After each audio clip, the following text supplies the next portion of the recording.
Hey again, welcome back from the weekend. It's Mr. Lohn, and we are getting ready to begin a short week of read alouds as we head into a 6-day break for Memorial Day. Hope everyone really enjoys this extra time that you have. Maybe get a little reading done, but go out, relax, enjoy the great weather that looks like is here. So, in the hallways, I'm always seeing students saying, "I lost my tooth," and they're on their way to Mrs. Ward to get one of their little containers.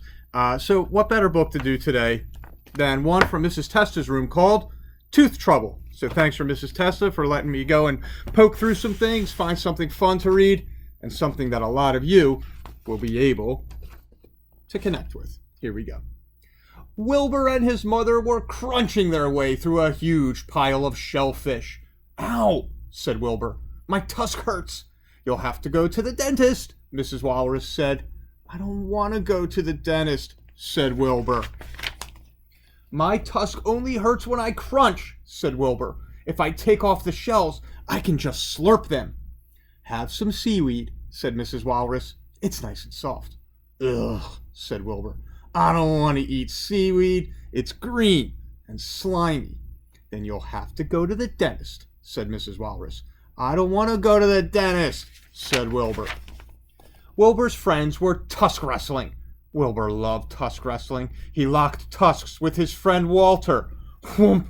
Ow!" yelled Wilbur. "My tusk hurts." "You'll have to go to the dentist," Walter said. "I don't want to go to the dentist," said Wilbur. "My tusk only hurts when I wrestle," said Wilbur. "Let's play in the ice slide with Wanda." Whee! Wanda, Wilbur, and Walter swooped down the slide. Splash! They somersaulted into the sea. "That was great! Let's do it again," Walter said. Whoops. Walter poked his tusks into the ice and pulled himself up onto the ice floe. Wanda poked her tusks into the ice and pulled herself up onto the ice floe. Wilbur poked his tusks into the ice and... "Ow!" yelled Wilbur. "My tusk hurts." "You'll have to go to the dentist," Wanda said. "I don't want to go to the dentist," said Wilbur. Got to do a little book repair there. "I'll swim to Grandpa's," Wilbur said. "It's easy to get out there. He's got a landing slope." It was a long way to Grandpa's. Wilbur's tusk hurt in the cold water. He pulled himself up Grandpa's landing slope and lay there moaning. "Tss," said Grandpa. He put his flipper around Wilbur's shoulders and helped him up onto the ice floe.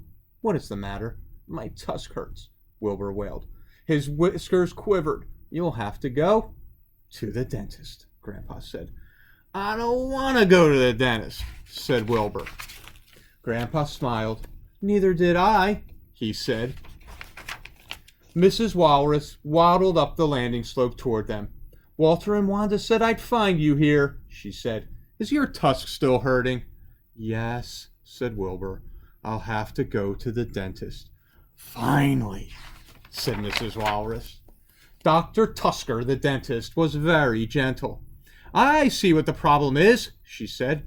"You've got a piece of shell stuck in the top of your tusk. There, I've taken it out." "That feels much better," said Wilbur. "If you brush your tusks twice a day with this special fish-flavored toothpaste, your tusks will be strong and shiny," said Dr. Tusker. She gave Wilbur a sticker. It said, "I brush my tusks." "Wow," said Grandpa. "I wish I had tusks like yours." "Dr. Tusker will make you a false tusk," said Wilbur. "You'll have to go to the dentist."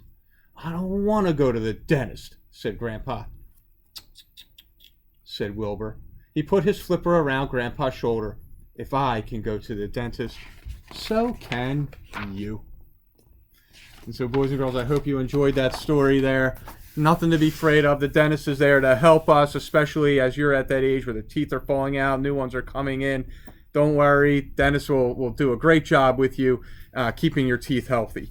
All right, and again, we'll be back with another read aloud tomorrow to wrap up this short week. I'll see you soon.